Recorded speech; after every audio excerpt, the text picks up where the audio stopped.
Olá a todos, sejam muito bem-vindos ao último painel da Semana do Mercado Financeiro de 2024.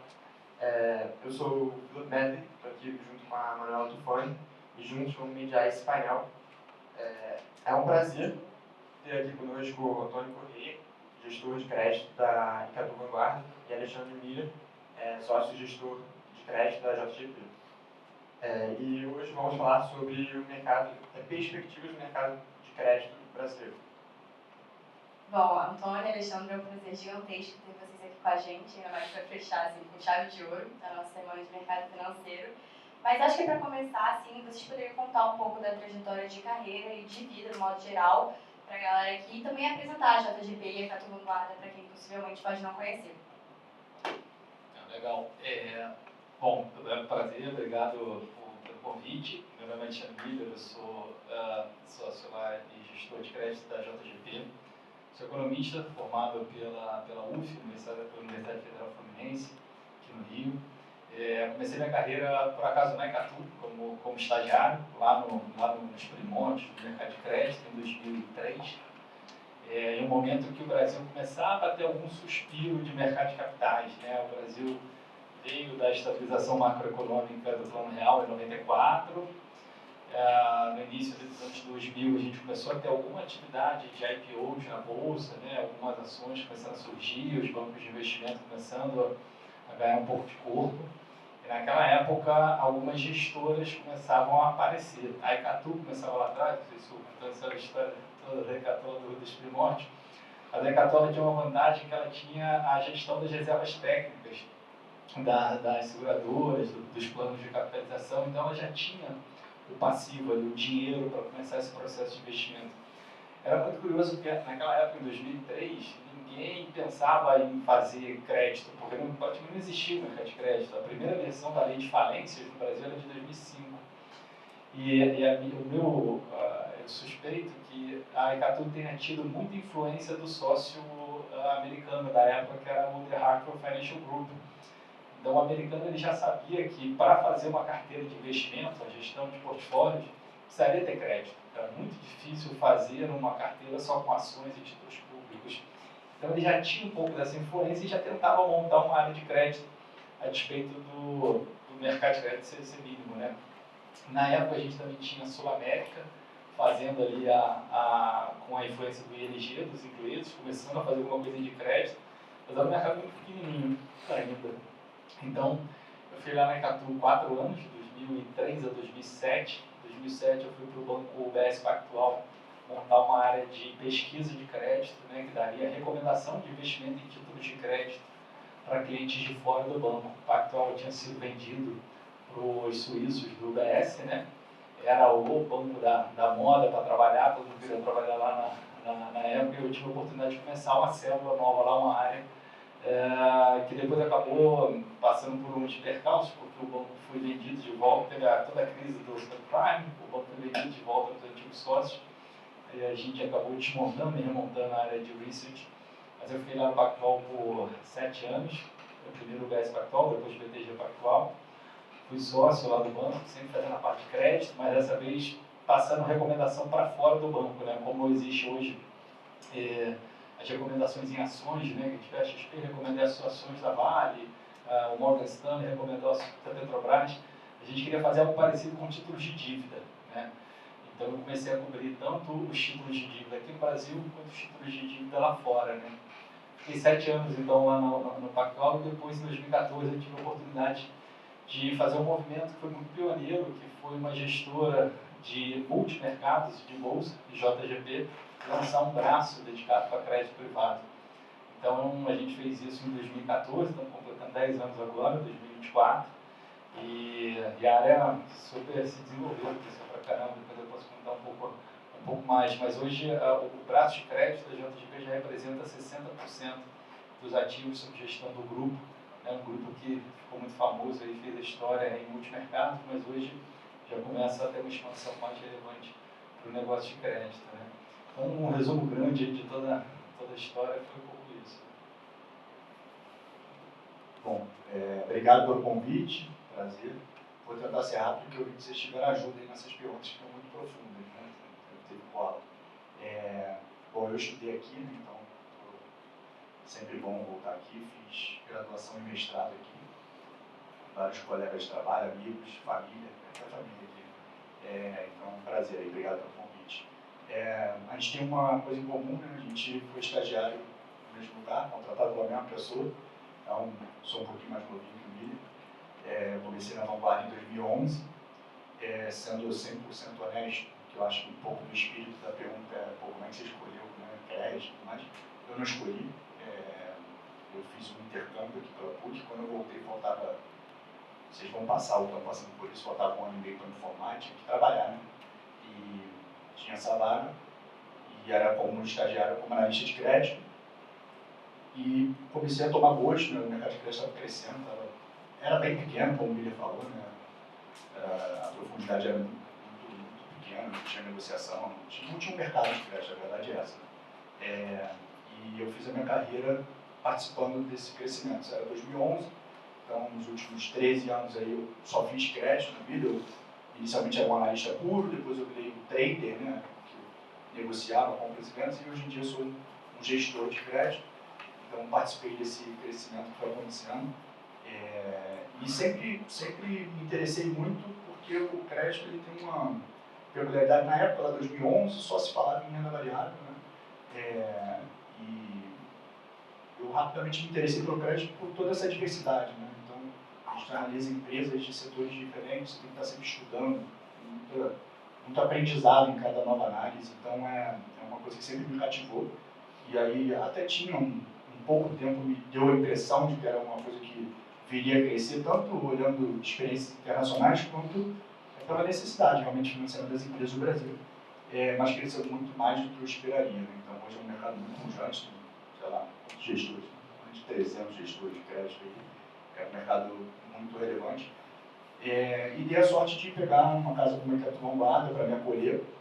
A Icatu Vanguarda, como o Miller comentou, né, ela nasceu, é o terceiro ou quarto veículo de investimento da família, né, um business familiar, da família Almeida Braga. E ela nasceu para cuidar das reservas técnicas da seguradora, né? Toda seguradora, ela para fazer frente ao seu passivo, você precisa ter ali uma reserva técnica nos seus ativos. E assim que ela nasceu, lá em 2003, e desde então a gente vem acompanhando aí, né, esse crescimento de todo o mercado de capitais. E hoje, né, a Vanguarda é uma casa de 50 bi sob gestão, dos 50 bi tem mais ou menos uns 6 ou 7 bi que ainda são a reserva técnica da seguradora, né? Então é um passivo ali de dentro de casa. Todo o saldo, os outros 40 bi, são recursos terceiros que a gente capta brigando com todo mundo que está aí exercendo, fazendo o seu melhor para entregar os melhores retornos, né, para os cotistas. Então, é isso. A Casa Vanguarda hoje é uma casa que tem multimesas, né? Então, ela inicialmente era muito na fixe crédito, hoje em dia tem uma vertente de ações, tem vertente de imobiliário, mais recentemente, e além da renda fixa do crédito, né, além da Investment Solutions, que é uma coisa mais peculiar, que é você auxiliar clientes a encontrar a melhor alocação. Assim, né. Então, é isso. E eu pude, né, crescer junto com a Vanguarda e criar uma carreira numa cadeira que tem crescido muito, né? Tanto é que a gente é convidado hoje em dia para falar aqui, porque não era. Então, é isso. Prazer. Obrigado pelo convite. Então, acho que a gente pode entrar na pauta aqui. Entendemos que os fundos de crédito têm diversas estratégias diferentes e podem exercer essa estratégia comprando e vendendo ativos diferentes. Por exemplo, o fundo de crédito pode investir em empresas high grade e comprar e vender títulos de dívida corporativa dessa empresa. Ou pode ser um fundo de crédito de direct lending, que aqui no Brasil não tem tanto, e, enfim, fazer contratos específicos para as empresas. Gostaríamos que vocês elaborassem um pouco mais sobre as estratégias que vocês utilizam na JGP e na Icatu, e também poderia esclarecer as principais diferenças entre empresas high grade e high yield também.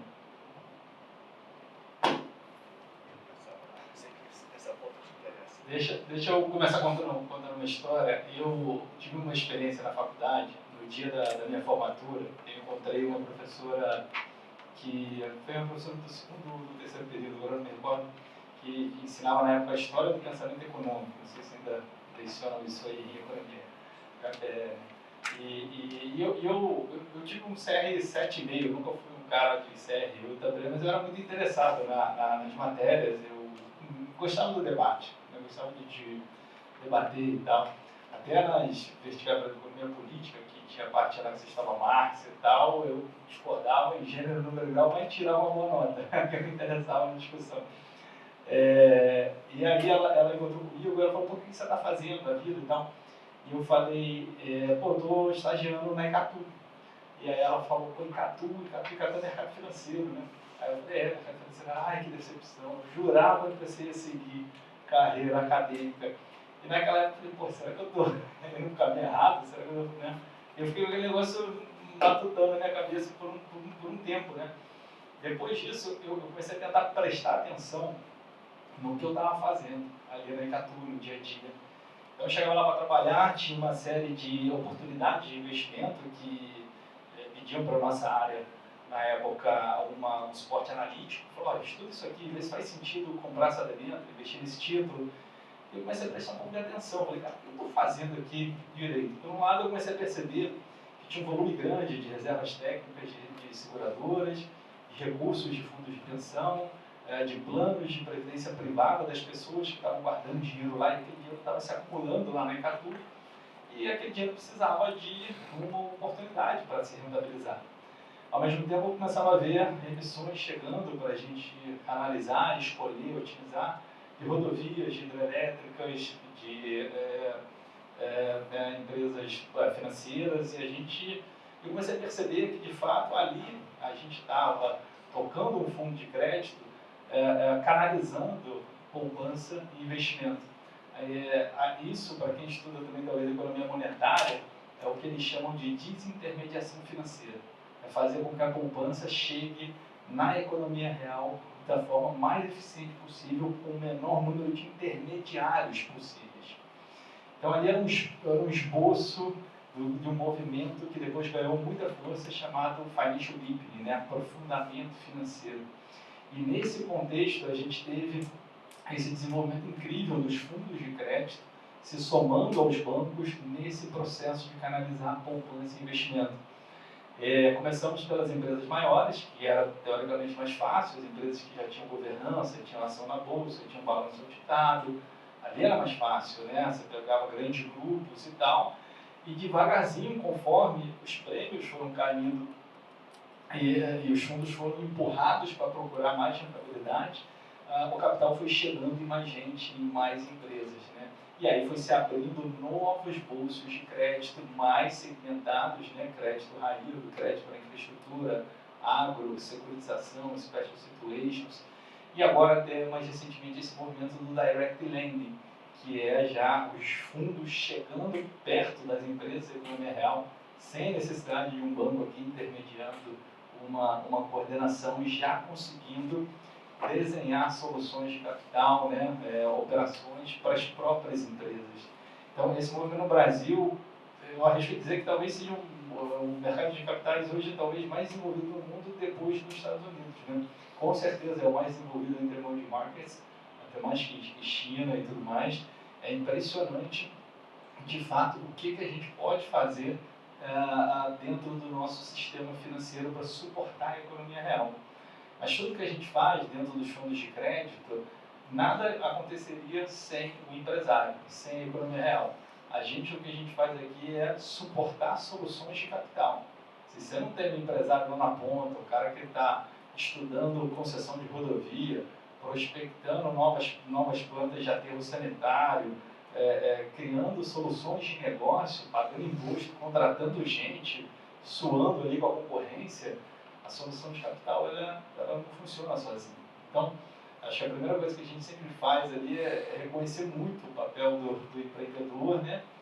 Como eu falei, mais fácil no high grade, mais desafiador no high yield. O high yield são empresas menores, né? São empresas que estão ainda com um risco maior de conseguir encontrar um equilíbrio para os seus negócios e por isso elas acabam oferecendo uma remuneração maior para os seus credores. Quando dá certo é um barato, é muito legal você ver uma empresa que saiu ali de pequenininha, um cara que era um high yield e virou um high grade. Isso remunera muito bem o fundo de crédito. mas quando é errado, dá dor de cabeça danada. Tem que executar garantia, tem que correr atrás de minimizar perdas, é uma complicação só. Mas eu acho que no contexto geral a gente está com um mercado muito mais rico, muito mais possibilidades e muito mais interessante até para se fazer negócio. Não, só para também não ser repetido nem alongar, mas eu acho assim, a gente na Vanguard especificamente, a gente não faz empréstimos diretos, e aí só para dar um passo atrás, você é remunerado no crédito por basicamente dois riscos, né? Que é o risco de inadimplência e o risco de liquidez. Esse risco de liquidez, os dois são, mas o risco de liquidez é muito difícil de ser medido e tem muito a ver com o seu passivo, né? Quem é que está aplicando com você em qual tipo de veículo. Então, para você fazer um empréstimo direto, você precisa ter um passivo muito adequado e muito alinhado com você. A gente tem uma sagacidade no crédito, né, que é o high grade, né, que é o investment grade, e o high yield, né, não é o grade baixo, é o yield alto. Né. Então, assim, o único comentário é que às vezes tem oportunidade dentro do mundo de líquidos, né, de ativos líquidos e de grandes empresas com taxas altas, o que seria um high yield. Isso a gente faz eventualmente, tem empresas que estão passando por um momento de reestruturação, tem empresas que estão ali no turnaround e que dão essas oportunidades. Mas, de maneira geral, a gente na Vanguard é bem focado no mundo high grade, que é um mundo que tem mais liquidez, que a gente consegue trocar as nossas posições, mudar de opinião. Então, a gente tem um passivo, de maneira geral, que é um passivo que não nos dá liberdade de fazer empréstimos que não tenham liquidez.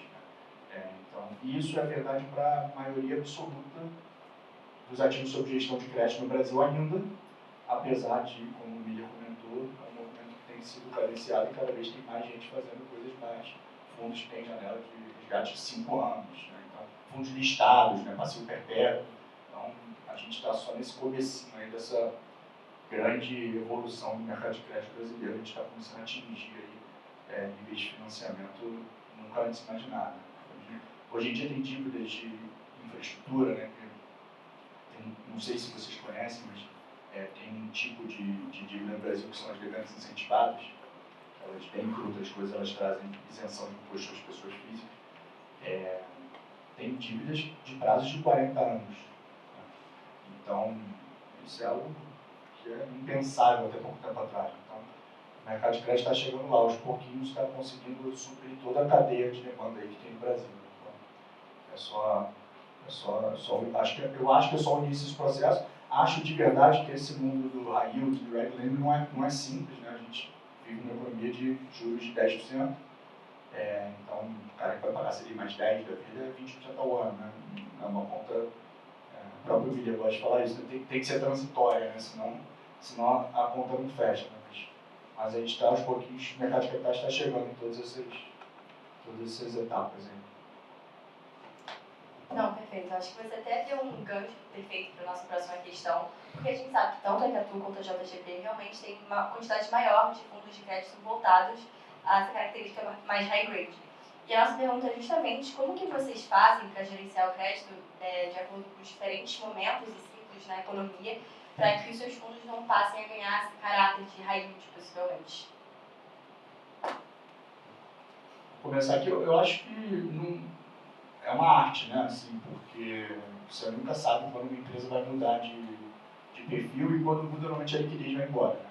Então, uma empresa que passa a ter um problema, você não negocia mais ela no mercado secundário e já era. Né?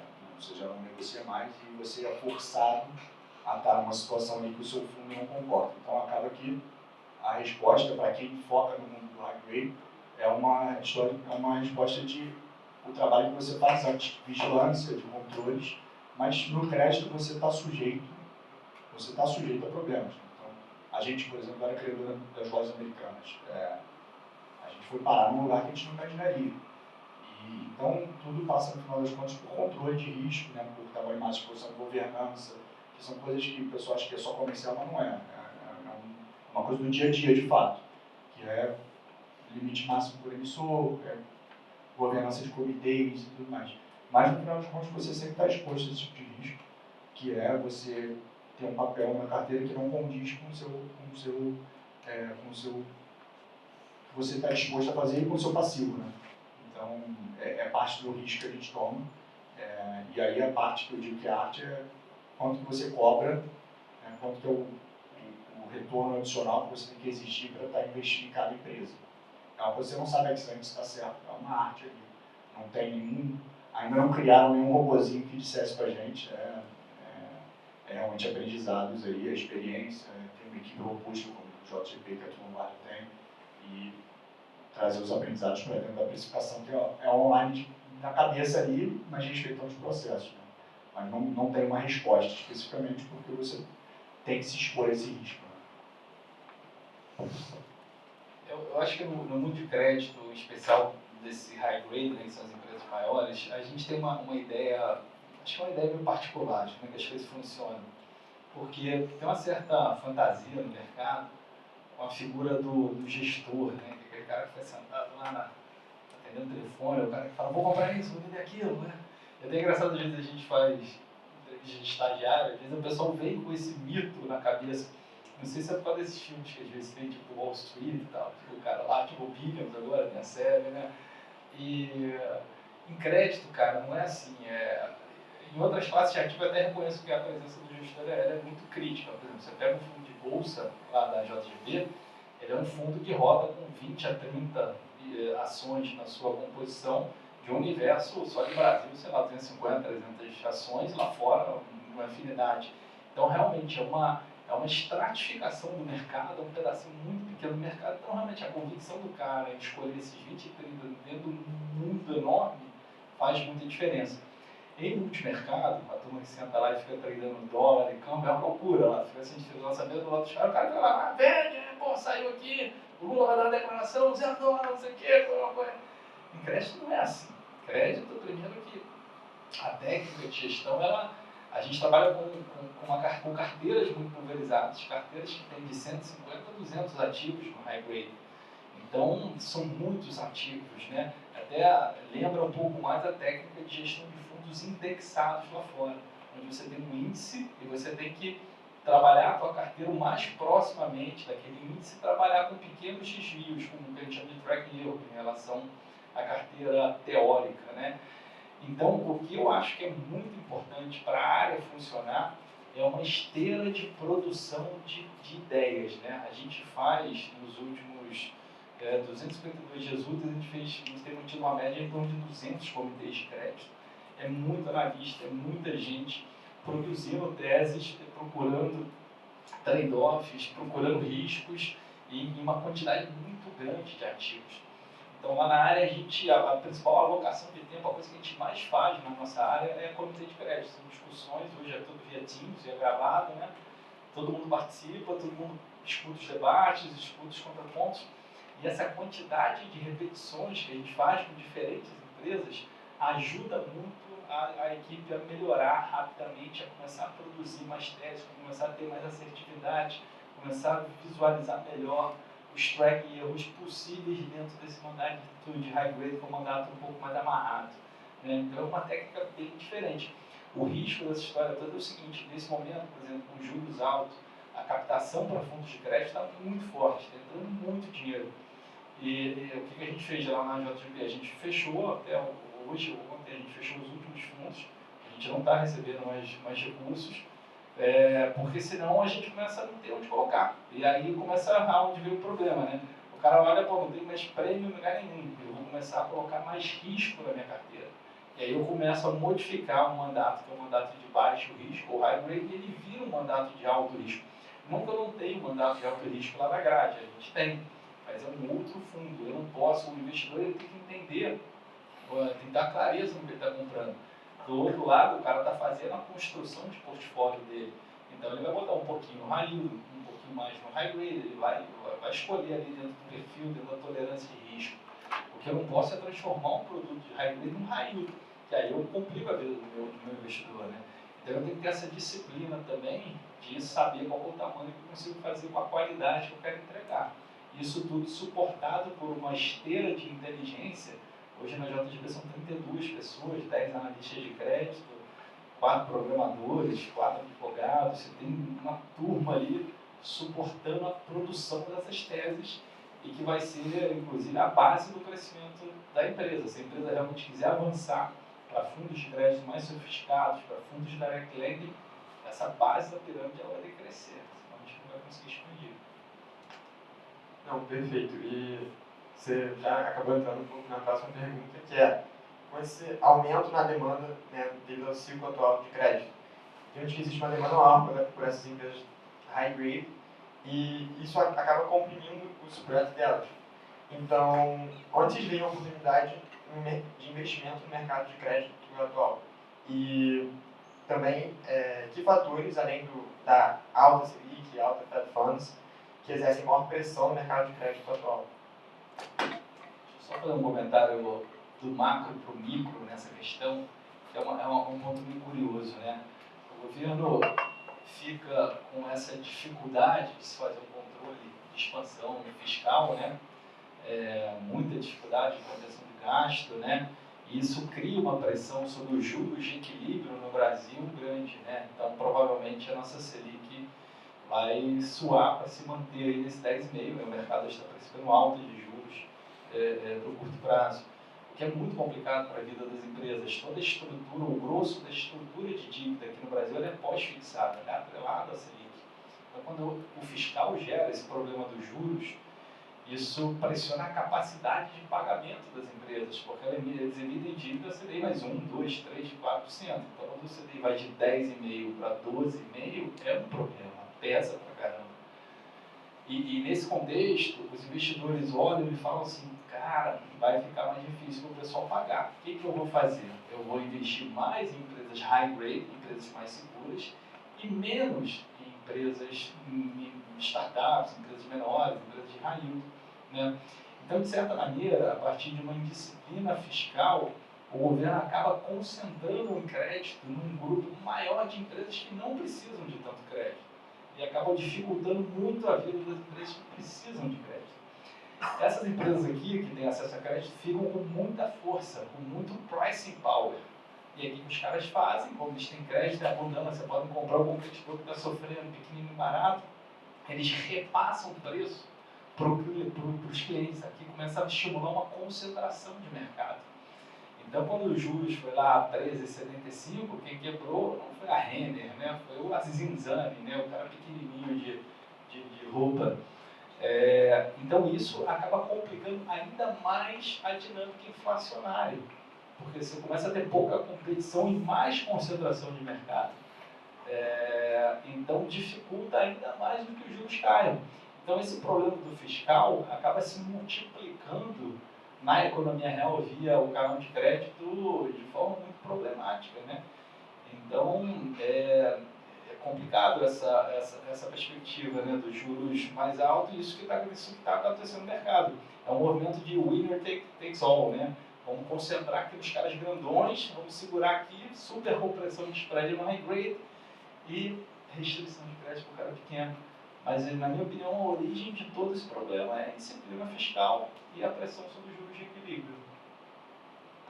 Eu acho que tem dois fatores que a gente tenta analisar ali quando a gente vai tentar pensar no movimento dos spreads de crédito. Você falou que um é o mais micro, que é a saúde das empresas, e outro é o mais macro, né? Na parte micro, tem uma notícia boa, na minha opinião, que é a gente saiu de juros de 2 para 14, né? E várias empresas quebraram, ou semi-quebraram, reestruturaram dívidas, deram default, né? Então, acaba que uma parte razoável das empresas sob nossa cobertura ali estão num modo de recovery ali também, que, cara, a gente estava ali em apuros e agora a gente conseguiu organizar a casa. Não é um cenário bom, obviamente, um juros de 10%, pagando de mais 2, trimestre 2, vamos supor, é muito juros, né? Mas já foi bem pior. Então, na parte micro, né, os resultados do segundo, saíram agora os resultados do segundo trimestre das empresas, a parte micro a gente acha que está bem decente, né? Então, essa é a parte boa. A parte macro tem uma peculiaridade no Brasil, na nossa breve história de mercado de capitais de crédito desenvolvido, que mostra que se os juros é muito baixo, ninguém quer crédito. Se os juros é muito alto, tipo 14%, o pessoal prefere investir direto em LCI, CDB.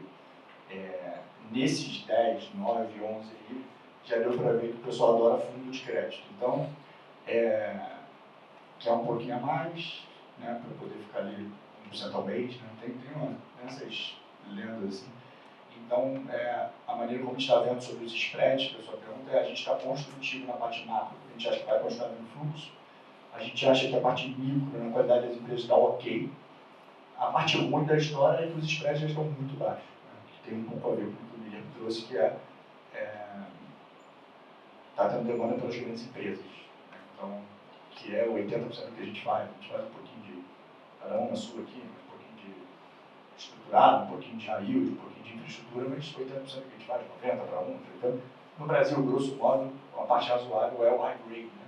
E aí esses, a competição está muito alta. Então, a gente não vê tantas oportunidades, a gente está mais no pé no freio do que no acelerador, mesma coisa que a JGP. Onde a gente acha que tem muita oportunidade, né, que acho que era outra parte da pergunta, é no mundo das eventos incentivadas, que é o que eu já falei aqui.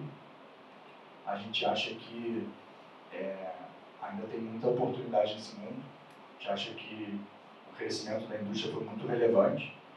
A gente acha que tem um capital a ser alocado aí não desprezível, que vai ter uma corrida por esse tipo de ativo. Não teve tanta emissão quanto teve demanda, quanto teve crescimento dos fundos. Então a gente está construtivo para o mundo de incentivados, é a única parte que a gente está um pouquinho mais assim, comprando mais que vendendo. Tá? A parte de spread crédito como um todo, a gente, acho que como quase todo o mercado, a gente está mais conservador, e dado o movimento foi bem relevante. Bom, nossa próxima pergunta é justamente sobre a dificuldade do crescimento desse segmento high yield aqui no Brasil. Porque quando a gente compara, por exemplo, com os Estados Unidos, a atratividade desse segmento de empresas de high yield é muito maior do que aqui no Brasil.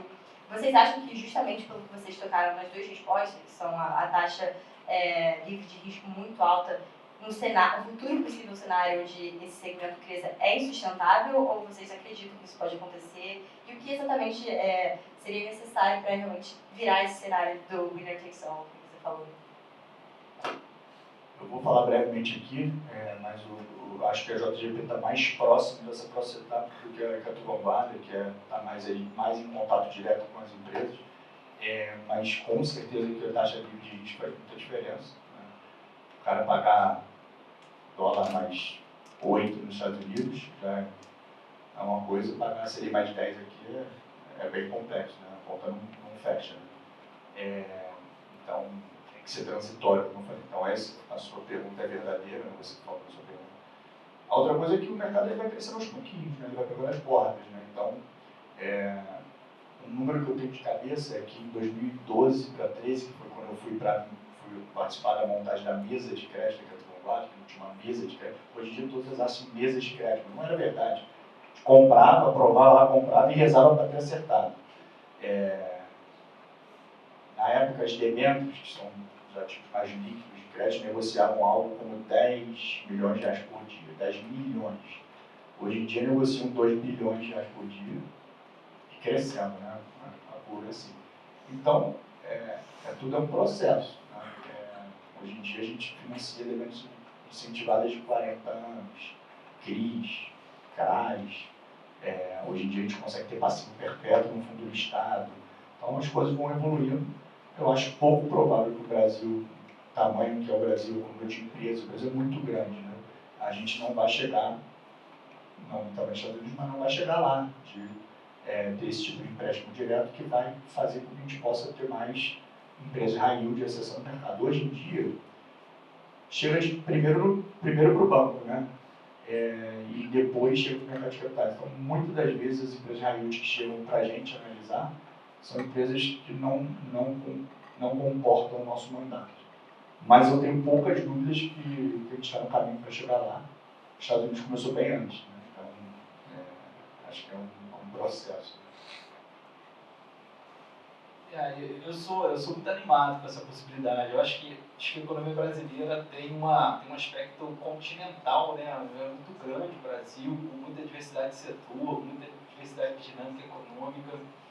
Eu, nos meus tempos de sell-side lá no Pactual, eu cobria toda a América Latina, então eu cobria alguns países como Chile, Peru, E você via que não tinha dinamismo econômico. Você tinha talvez 3 conglomerados familiares ali no Chile, mas você não tinha novas empresas surgindo, você não tinha novas histórias, era uma economia muito consolidada, uma demografia já estabelecida, e o Brasil é uma dinâmica completamente diferente, né? Então você vê lá nos fundos de crédito da JGP, a gente já teve a oportunidade de fazer coisas. Por exemplo, a gente financiou um cara em uma empresa chamada Tobasa, que é uma empresa que faz o filtro de água da nossa casa, lá o filtro que passa realmente a água, né? A partir do carvão ativado do babaçu, que é um pouquinho que cai da árvore lá em Tocantinópolis, divisa de Tocantins com Pará. Uma empresa super bacana, começou com um venture capital, um capital super caro, passou por um high yield e agora daqui a pouco já vai estar conseguindo fazer um high grade, uma tese super bacana, atrelada à sustentabilidade. A gente já fechamos o financiamento da Arena do Galo, lá do estádio Atlético Mineiro, faltava um fundo de CAPEX, a gente fez, pegou a alienação do estádio, com toda a receita de fluxo de receita. A gente está vendo uma demanda agora, semana passada eu estive em São Paulo, almocei com um cara de uma empresa chamada Você Telecom, que é uma SP, que é essa empresa que passa fibra de internet, que domina ali já o norte do Brasil, está precisando entrar em novas cidades, que a fibra está chegando agora, precisa de capital. Assim, é um dinamismo econômico, é uma quantidade de empresas, uma quantidade de história, uma quantidade de empreendedores que realmente é incrível, né? Aqui no Rio de Janeiro, às vezes a gente perde um pouco desse tato, porque aqui o Rio foi por muito tempo uma capital financeira, né? A bolsa era aqui, né? Transferiu-se muita coisa para São Paulo, mas quando a gente começa a correr o Brasil afora, ver o que acontece aqui de economia, toda essa pauta associada à economia verde, hoje em dia, a demanda por capital para projetos de reflorestamento, a possibilidade de monetização de crédito de carbono, tem tanta coisa bacana acontecendo nesse país, que se a gente tiver o mínimo de organização, disciplina na parte macro, as potencialidades aqui do Brasil são muito grandes, de fato. Eu não vejo paralelos aqui, com certeza, na América Latina, que tem essa diversidade. Então, o mercado de high yield, nesse sentido, eu acho que ele está sendo transferido de linhas mais engessadas de banco para linhas de fundos de crédito, que tem como grande vantagem a possibilidade de adaptar o desenho, uma forma de pagamento, a construção de garantias. Você vê, a gente está fazendo agora uma estrutura de financiamento de uma empresa chamada Belterra, que é uma empresa que tem a meta de reflorestar até 100 mil hectares de pastagem degradada, via a reintrodução de cultura de cacau. Você precisa desenhar o financiamento de forma extremamente customizada, liberar o capital por partes, fazer medições, uma estrutura super complexa. Se o cara bate no Banco do Brasil, que é o nosso parceiro hoje, o cara fala, amigo, tem a menor condição de adaptar Aqui eu tenho um plano safra de 1 ano, tem uma linha aqui de recuperação de solo de 3, mas não tem o que o cara precisa. E os fundos de crédito têm essa capacidade de desenhar a solução de capital e ajudar o empreendedor a entregar na ponta. Então, por isso que eu sou muito construtivo, acho que tem um belíssimo potencial de roubo de mercado dos bancos para os fundos. Eu acho que esse mercado pode crescer muito ainda. Não, perfeito. Pegando um gancho nisso que você falou dos fundos de crédito privados serem mais flexíveis que os bancos, você também mencionou isso no podcast do Market Makers, que, enfim, os fundos têm um custo de crédito mais baixo e por isso eles, enfim, vieram ganhando bastante mercado dos bancos. Como vocês veem esse impacto da regulação bancária sobre a concessão de crédito e gestão de risco e como essas regulações bancárias facilitaram a expansão do mercado de crédito privado e que oportunidades vocês veem no futuro? Na verdade, o que acontecia? O banco ele tem um arcabouço regulatório que é muito pesado, né? Seja de requerimentos de capital proprietário, o próprio custo funding, o custo de manutenção da estrutura física, né? As agências, a despeito dos bancos digitais, virem pressionando esse modelo de negócio, já trazendo alguma inovação. E os fundos de crédito, o que eles não tinham no passado? Eles já não tinham passivo. Os investidores eram muito curtoprazistas. Em 2020, né, na pandemia e depois do período de juros muito baixo, a gente começou a ter uma expansão monetária muito grande e uma quantidade de dinheiro voando no mundo enorme. Então começou a se abrir bolsos de capital mais paciente.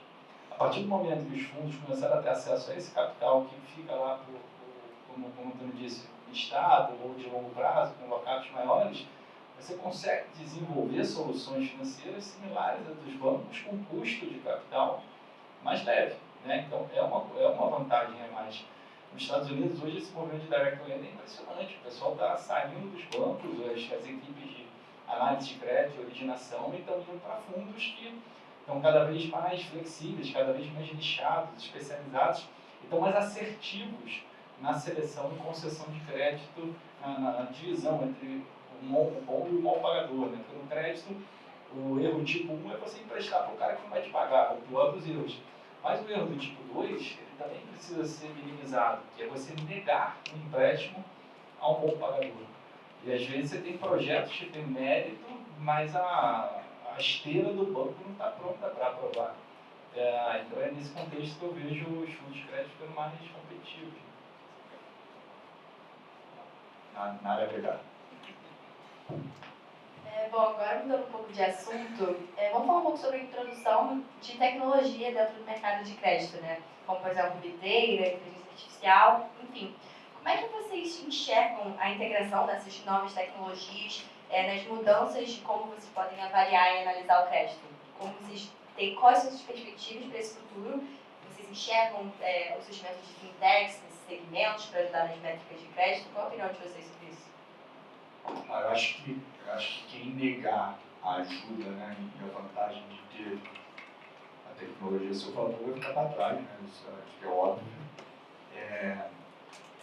A gente tem investido bastante nessa parte e eu acho que tem alguns ganhos, tá? Tem ganhos que são ganhos de dia a dia, que não é a parte de análise, né? Que a gente vive o mercado de crédito é um mercado de balcão, né? Não sei o quanto vocês sabem disso, mas é um mercado que não é eletrônico, né? É um mercado que ele é artesanal, vamos dizer assim. Então, por exemplo, a gente tem lá 50 fundos que alocam em crédito. Então, toda essa parte de controles, alocação de ativos, tudo isso mudou muito depois que a tecnologia veio na sua favor. Antigamente, fazia uma negociação lá, comprava uma debênture do Miller, por exemplo, lá, abria o Excel, calculava, fazia uma chama de boleta, mandava. Era uma manhã inteira para poder fazer gestão na parte operacional. Isso tudo foi totalmente otimizado para a parte de tecnologia. A parte de controles, né? A gente tem um número de clientes diferentes muito grande. Então, a gente tem que atuar muito forte em fundações, né? Tem várias restrições que as fundações têm. Previdência, fundos exclusivos.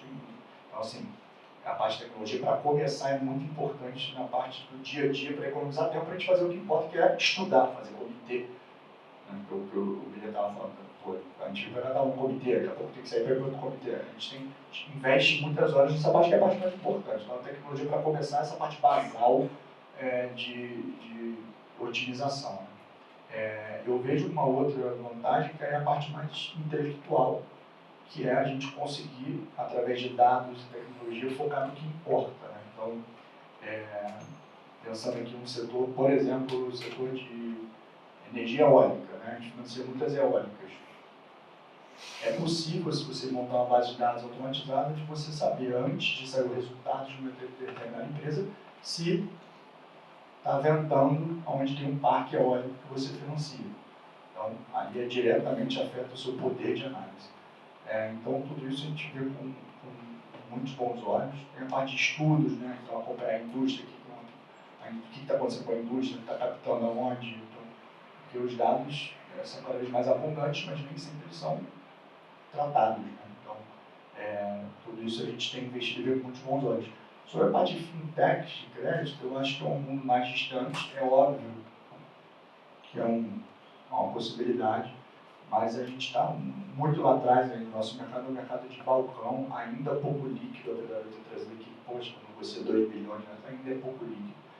Ainda não é fácil quando você vou montar uma posição, vou comprar debêntures de uma empresa tal, nem sempre é fácil. Ainda tem, por não ter uma padronização, né? Então, uma empresa A Localiza, né, que é o de veículos, ela tem uma ação. A Localiza, ela tem, sei lá, 20 debêntures, talvez, no mercado secundário, cada uma com as suas características totalmente diferentes entre si, prazo de vencimento, tipos de garantia, tipos de possibilidade de recompra.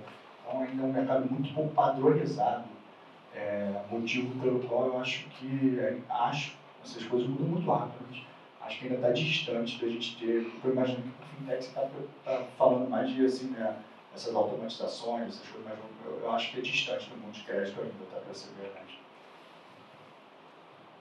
Essa parte de dados em crédito, ela é bem importante, assim, porque você vê, quem se interessa por esse mercado, quem começar a fazer um trabalho de TCC ou algum próprio desafio, cara, começa pelo básico, você não consegue pegar o preço dos títulos, né?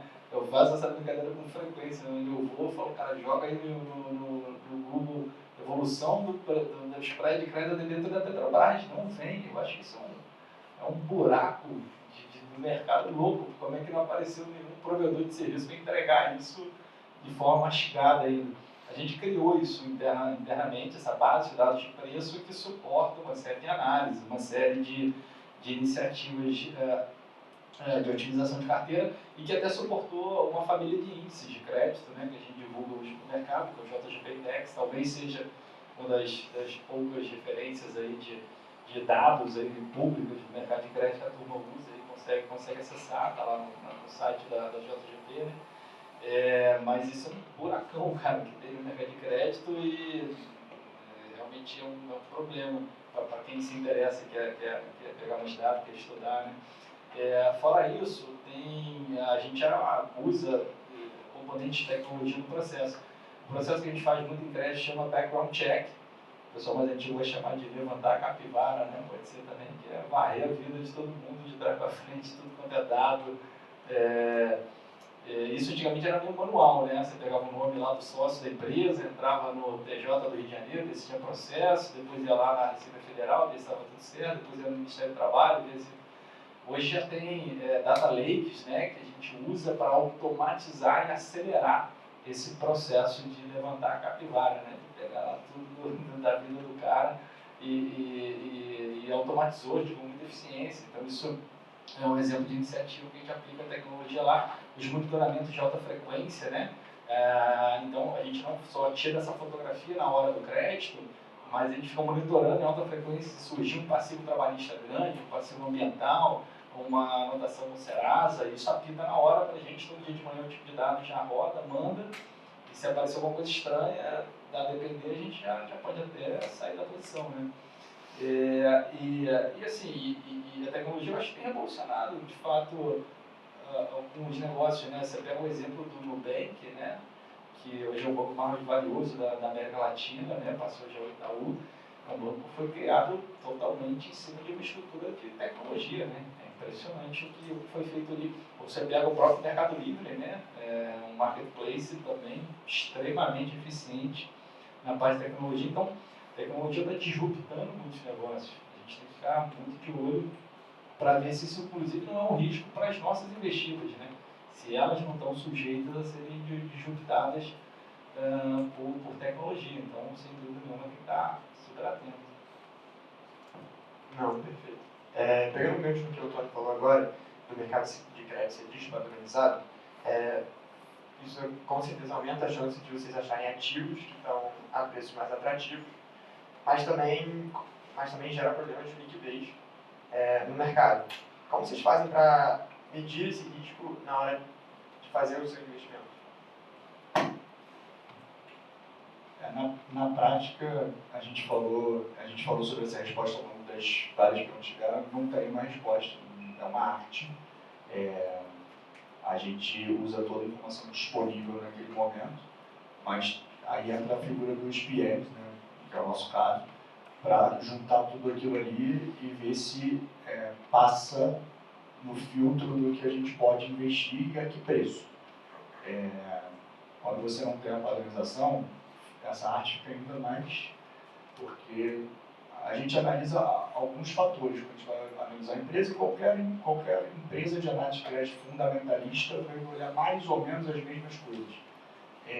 uma das coisas são as características daquela dívida. Então, às vezes você está financiando um setor que é um setor cíclico ou um setor que é intensivo em capital, que é aquele que está sempre exigindo muito investimento, mas você tem lá uma dívida que tem uma garantia super interessante. Ou às vezes você tem lá uma dívida com garantias, tudo bonitinho, mas simplesmente é uma empresa que tem um posicionamento muito ruim. Qualquer vento aqui contra, ela vai embora. Então, tem todo o histórico dos executivos, tem o alinhamento dos executivos e dos acionistas. São muitas variáveis que a gente tem que analisar e a soma de tudo isso não tem nenhum padrão mesmo, porque você dá pesos para cada um desses fatores e você chega você não tem uma resposta, né? Você chega ali num momento que você tem que definir. Então, o que a gente pode fazer é usar experiências passadas, né? Estudar muito, né? É um trabalho de muito estudo mesmo, né? Demora para você vai analisar uma empresa do zero, demora bastante tempo, envolve um trabalho de perícia muito grande e tem a ver com, mais uma vez, né? Você ter um passivo adequado, você conversar com as pessoas, tentar entender dentro do possível, antes se aquele ativo vai ter liquidez ou não vai, que é um pouco da sua pergunta. A gente nunca sabe antes, mas a gente consegue se resguardar de algumas formas. Então, por exemplo, é possível, a gente pode comprar crédito via, basicamente, mercado primário e mercado secundário. O primário são ofertas públicas, né? E o secundário é secundário. Quando você vai comprar no secundário, obviamente é uma dívida que já existe. Então você consegue estudar, quem a JGP está nessa dívida, não sei quem está nessa dívida, se a dívida é negociada, tem liquidez, é mais fácil. Quando você vai no mercado primário, você consegue botar algumas restrições. Você fala lá, vamos supor que uma dívida que está sendo originada lá pelo Banco Itaú. Então você consegue chegar e falar, olha, eu quero participar dessa dívida, eu estou disposto a comprar 50 milhões de reais, desde que tenha pelo menos emissão de 500 milhões de reais, desde que eu não tenha mais de 10% dessa dívida. Então você consegue, ex ante, tratar de alguma forma, mas não 100%. No final das contas, você sempre tem um risco ali de acabar parando numa dívida menos líquida ou uma dívida que se torna menos líquida.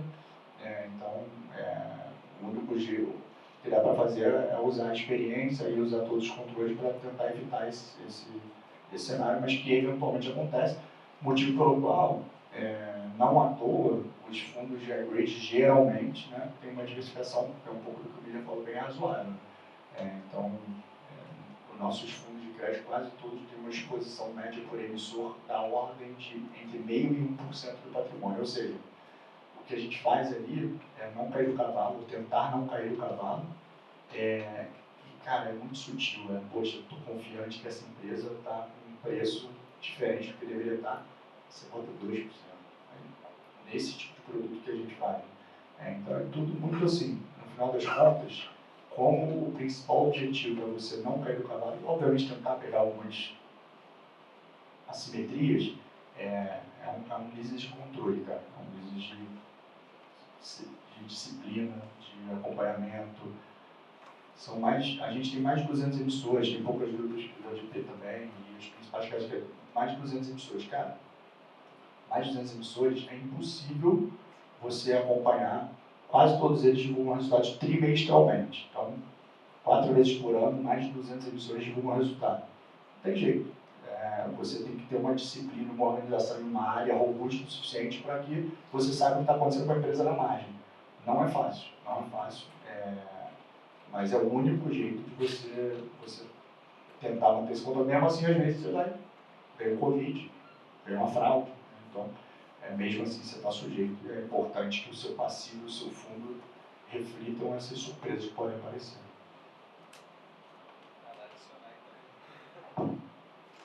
Bom, então, infelizmente chegando no final do nosso painel, antes de abrir para as perguntas do público, a gente queria ver um pouquinho das dicas que você tem para as pessoas que possivelmente têm interesse em trabalhar nessa área, contar um pouco as histórias do que vocês acham que fizeram certo, ou até mesmo coisas que vocês acharam que poderia ter feito diferente.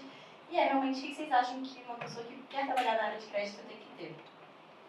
Cara, eu acho que crédito tem... Eu tenho curiosidade, assim, comigo, eu comecei a trabalhar com crédito, no crédito era o patinho feio do mercado, né? O barato era trabalhar com bolsa, né? Ação, vai comprar, vai vender, vai negócio. Ninguém olhava olhava muito para crédito, mas eu não sei porque eu nunca me interessei muito em deixar a área de crédito. Eu sempre gostei da área de crédito, porque a área de crédito era um negócio muito interessante. E como a gente não tinha tanta especialização como tem a turma de bolsa, né? O cara lá que é analista só de siderurgia, outro cara só de energia elétrica, outro cara só de banco. A gente olhava tudo, de todos os setores. Então, essa amplitude de exposição a teses diferentes, a setores diferentes, isso para a formação, para a minha formação pessoal, eu acho que foi muito legal. Isso me deu a oportunidade de aprender sobre muitos negócios diferentes, muitos setores diferentes, muitas histórias diferentes. E essa complementariedade eu acho que é o maior barato do crédito, né? Então, quem tem esse interesse intelectual de aprender por muita coisa de crédito é uma área muito bacana. E no final do dia, cara, eu acho que tem um autor que chama J.C. Skinner, que é o pai da teoria do comportamento, que foi a base, inclusive, da teoria das escolas de negócio lá de Harvard, né? Por isso que a turma estuda cultura corporativa, ambiente corporativo, porque eles acreditam que the environmental shapes the individual, né? Se você muda o meio ambiente, as pessoas podem responder positiva ou negativamente. Então, assim, somente vocês são mais novos, tem a disposição de aprender, e inclusive com as dores do aprendizado, com os erros que envolvem o aprendizado, mas se dá uma cultura corporativa que estimula esse desenvolvimento, essa é a grande variável. Quão rapidamente você é capaz de aprender, o quanto você é capaz de aprender. Então, acho que esse é o grande guidance que eu podia deixar aqui para vocês. Tem até um livro muito legal do David Epstein, que chama Como os Generalistas Vencem o Mundo de Especialistas. E ele fala muito da importância do conjunto de experiências e de aprendizados na capacidade de se adaptar no dia a dia dos negócios e no dia a dia da vida como um todo, né? Então, acho que o crédito traz muito esse generalismo, mas que no final do dia é uma vantagem muito grande vis-a-vis um cara extremamente especializado ali num determinado setor, numa determinada função. Eu acho que vocês são muito novos para se especializarem logo, tentarem se tornar um expert em determinado assunto.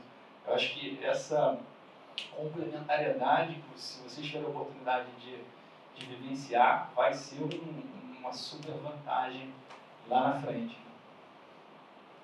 Só complementar aqui, primeiro uma história pessoal, né? Eu estou atualmente minha mulher, né, mãe do meu filho, mas eu estou com a minha namorada desde a faculdade. Então ela viu eu crescer essa carreira de crédito e ela sempre falou assim, cara, é muito chato, porque todo lugar que a gente vai tem uma empresa que ele já analisou, passa o caminhão, caminhão da JCL, e, cara, pessoalmente, assim, eu acho muito legal, porque te traz uma coisa do pessoal, você tem história para contar, você tem coisa para aprender, é muito legal. Assim, eu sou fã, eu tive várias oportunidades de migrar para o mercado de renda variável e, de verdade, nunca me interessei por esse motivo, que é um pouco do generalista, né? Na vida pessoal, acho que é um barato, assim, além de ter virado uma carreira totalmente impossível de você ser uma pessoa bem resolvida, né? Antigamente era mais difícil financeiramente. Da parte de dica, eu vou até fazer um paralelo com o que a gente conversou aqui de automatizações e tudo mais. Tem o CEO lá da Hecatron, que é o Bernardo, ele usa uma terminologia que ele fala, cara, tem gente que é analista de crédito, mas nunca dá um clique, né? E eu nunca soube dizer muito bem o que esse clique ele está falando, mas eu concordo. E eu tenho a impressão que o melhor jeito de dar clique, se você vai analisar a empresa de crédito, você vai analisar a empresa, cara, não baixa planilha, não baixa coisa automatizada, pega lá o balanço, olha, bota no Excel, olha, é trabalhoso, mas alguma hora ali você entende que tem um negócio ali que faz sentido, e é do nada. Então, eu acho que crédito é uma dica meio doida, assim, eu acho que faz na munheca, como a gente fala, eu acho que vale a pena, tá? E de aprendizados, tem uma outra coisa, né, que você, acho que na sua pergunta não é de aprendizado, tem uma outra coisa que eu acho muito legal, que é o seguinte, eu acho que em todas as profissões, na verdade, quando você começa muito jovem, que é o caso de quase todo mundo, né, que é estagiário, você em algum momento tem a lição de humildade que você vê que você não sabia nada. E no crédito no Brasil, não tem idade para isso. Toda hora você vê que tinha uma coisa que você não fazia ideia, você achava que ia ter uma lei que ia funcionar, mas na verdade não funciona, uma garantia que era boa pra caramba, e na hora que você vai executar, não é bem assim. Então o crédito também tem esse negócio que te ensina a ser uma pessoa, no mundo dos investimentos, cética.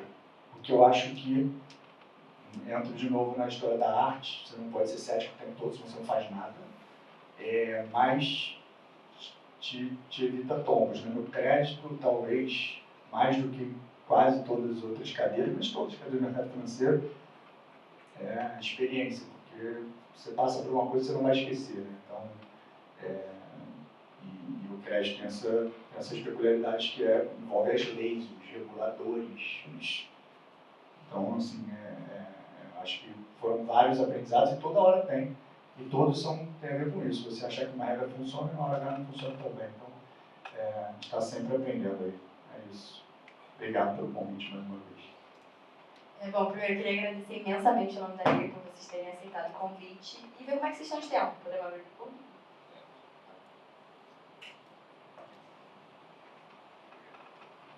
Obrigado, Antônio. Obrigado, Alexandre. Obrigado ao pessoal da Liga que fez o painel. A minha pergunta é, quando houve a fraude da Americanas, se houve alguma mudança estrutural ou analítica no mercado de crédito, talvez algum desenvolvimento, como também o trabalho remoto e digital? A parte final foi o quê? Desculpa por trabalho. Foi só uma comparação, né? Assim, por causa da pandemia, o Da nossa parte, a gente era credor de Americanas. Da parte de análise, nesse caso, não que não pudesse ter mudança de viés, como já aconteceu em outras ocasiões.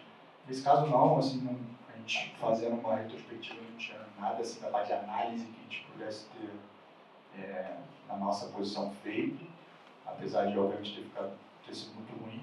O que a gente fez foi mais em termos de controle, né? Então, como eu falei, né? Qual é o seu nome? Desculpa. Pedro. Como eu falei, a gente lá na Vanguarda, a gente tem uma característica, a gente tem muitos fundos de previdência aberta, né, que são os PGBLs, qualquer pessoa pode ter. Tem muitos fundos de fundações, tem muitos fundos exclusivos de alocadores, enfim, a gente tem lá mais de 50 fundos que compram crédito. Então, lá o aprendizado de Americanas especificamente não foi muito na parte micro, foi mais na parte de controles que foram intensificados, porque como é um mercado de balcão, tudo isso que a gente já falou aqui, não é fácil você manter todas as carteiras equilibradas todo dia, toda hora. É difícil.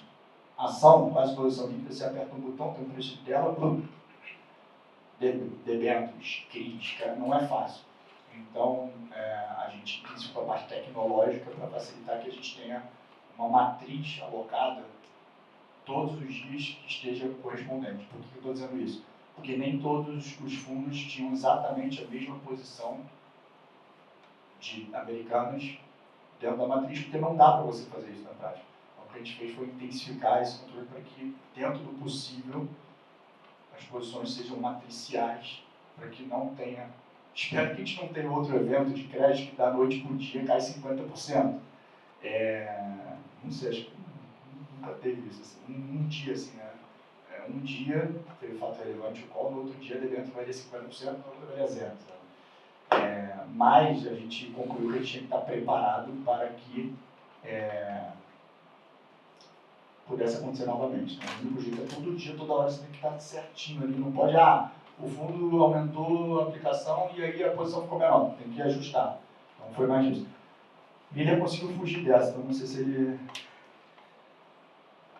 Cara, a gente mudou assim uma coisa, a gente mudou a importância que a gente atribui a determinados fatores. A gente tem tido uma atuação muito forte no que a gente chama de pauta ISG, né? Ou ASG, né? Que é uma coisa que as pessoas não compreendem 100% do que se trata. Tem muita confusão, as pessoas atrelam às vezes a pauta com ideologias de esquerda e tal, ou com ambientalismo. Mas não é bem isso a história. O paradigma do ISG, ele fala que a empresa que tem um equilíbrio maior entre o conjunto de stakeholders tem maior chance de sobreviver, de se perpetuar. Então, o que vale não é o lucro de curto prazo. O que vale é uma relação equilibrada entre acionista majoritário, minoritário, credor, fornecedor, cliente, funcionário. É importante a consciência desse equilíbrio, né? E a história da Americanas é um exemplo disso, né? Eu quando era estagiário da Decathlon, o meu primeiro trabalho era tirar o Serasa das empresas. Eu ficava lá e era um trabalho que nunca aparecia nada, porque eram empresas grandes e não tinha nenhum apontamento no Serasa, naturalmente, de dívida, de ter pago alguém e tal. E um dia chegou uma operação da Americanas para eu tirar o Serasa e veio lá 30 páginas de protesto. Eu levei para o Marcão, meu antigo chefe, também foi chefe do Antônio, e ele ficou branco na hora. Eu falei, como assim, cara? Porra, isso tudo aqui de Serasa, o cara não paga ninguém de fornecedor e tal. E a gente ligou para a empresa, né? E a empresa falou, não, isso é assim mesmo, aqui a gente é muito agressivo na negociação com os nossos fornecedores, a gente amassa os caras, a gente tenta ganhar prazo, o cara vai lá e protesta e tal. O cara já não paga o fornecedor. Se você fizesse uma medição do giro de gerência financeira na Americanas, você ia ver um número assustadoramente alto. Não parava gerente financeiro ali. Se você fosse fazer uma pesquisa no Glassdoor sobre ambiente corporativo de quem trabalhou na Americana, você ia pegar relatos assustadores, né? Então, hoje, por exemplo, a nossa área de ESG na JGP, ela foca nesses efeitos que não estão no balanço financeiro. Então, ali já dava para ver que tinha muita coisa desequilibrada. Mas qual era o problema? A forma da gente pensar no mercado brasileiro era o seguinte: essa empresa ela é controlada pelos caras mais ricos do Brasil. Então, a empresa pode fazer tudo. Pode não pagar fornecedor, pode ter giro, pode fazer o que quiser para os caras terem dinheiro. No problema. Cara, não é mais assim. Ou você legitimamente, genuinamente, percebe que para se manter competitivo na perpetuidade esse equilíbrio é importante, ou você vai ter problema. Então a gente passou a tentar muito mais para esse fator e tentar pensar menos com o compartimento preguiçoso da nossa cabeça. Que a gente sabe, não, pô, isso aqui é Jorge Paulino, pelo amor de Deus, como é que a empresa vai dar problema? O cara é bilionário, o cara é o mais rico do Brasil. Não dá. Não tem mais essa. Dependendo do cara ter dinheiro e tal, o que vale é a cultura corporativa. É o que vai fazer a empresa se perpetuar. Só um comentário. Os caras botaram 12 bi na empresa, né? Só que não resolveu. Antônio, Alexandre, muito obrigado pela palestra.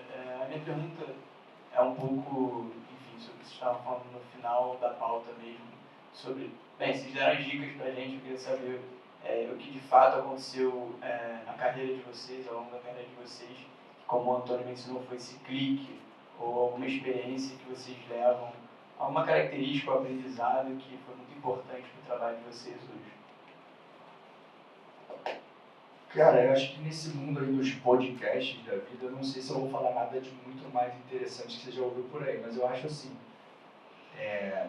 eu tive sorte, muita sorte, porque, como eu falei, eu estava voltando do intercâmbio e surgiu essa vaga, a verdade é que eu não escolhi muito, e tive a sorte, eu acredito muito em sorte, assim, eu acho que você tem que ser muito competente, mas tem que dar sorte, de ter gostado desde o dia 1. Aí é óbvio que você tem que se dedicar muito e tal, mas, cara, o principal é que eu sempre tive pessoas muito boas perto de mim.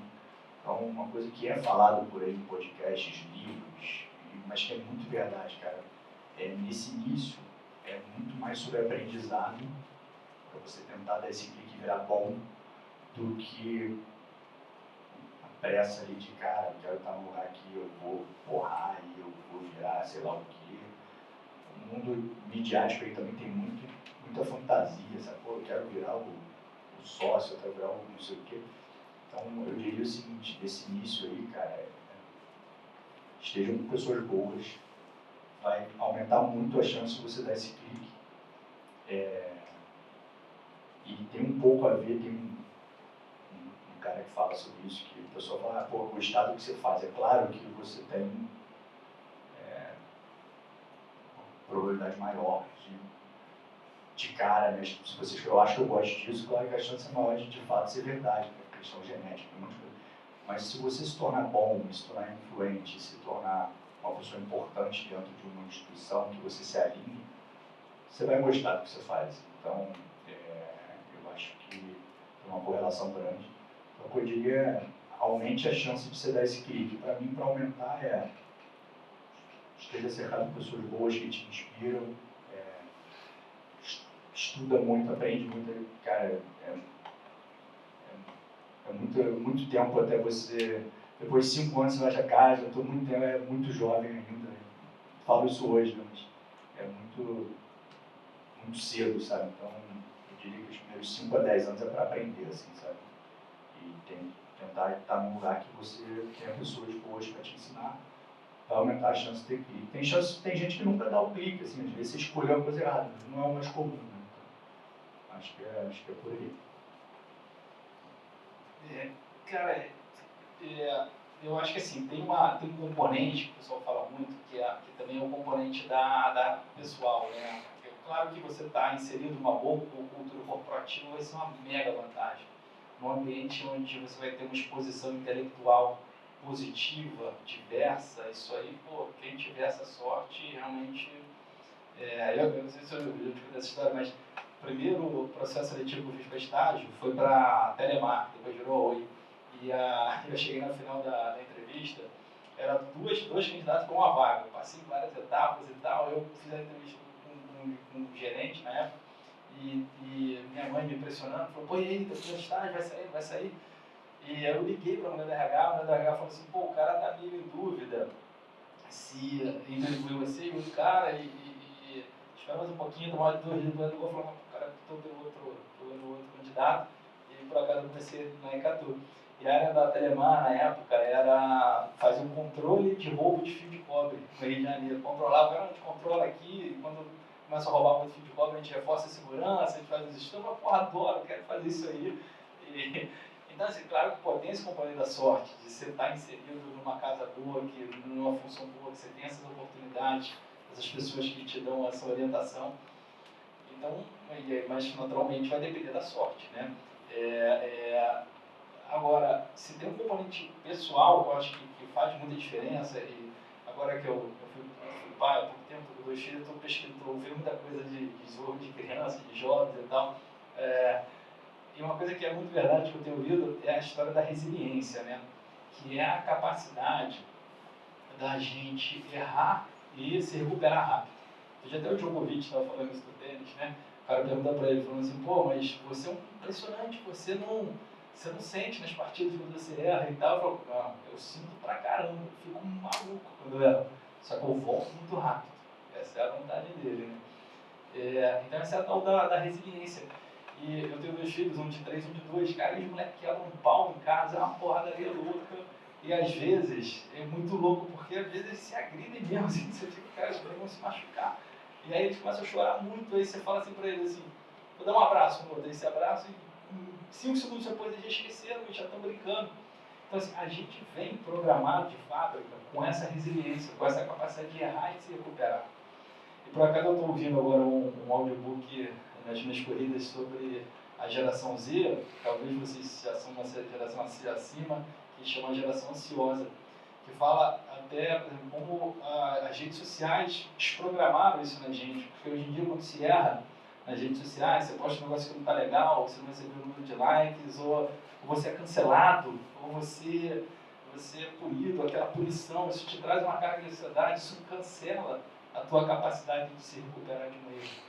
Que eu vejo nas crianças que se abraçam 5 segundos depois de terem quase se matado e seguem o jogo. Então essa é a resiliência, é o Djokovic, a capacidade de voltar muito rápido. E hoje eu acho que tem componentes que estão atrapalhando as gerações mais novas. Então se tem alguma coisa pessoal que eu posso deixar assim para vocês, é isso, percebam essa resiliência. Se errou, volta rápido, procure as conexões, procure as redes de apoio, as boas culturas corporativas, as boas equipes, os bons chefes, isso vai ajudar nessa resiliência, mas não se esqueçam de se treinarem para voltar rápido. Essa vai ser uma vantagem. Não, perfeito.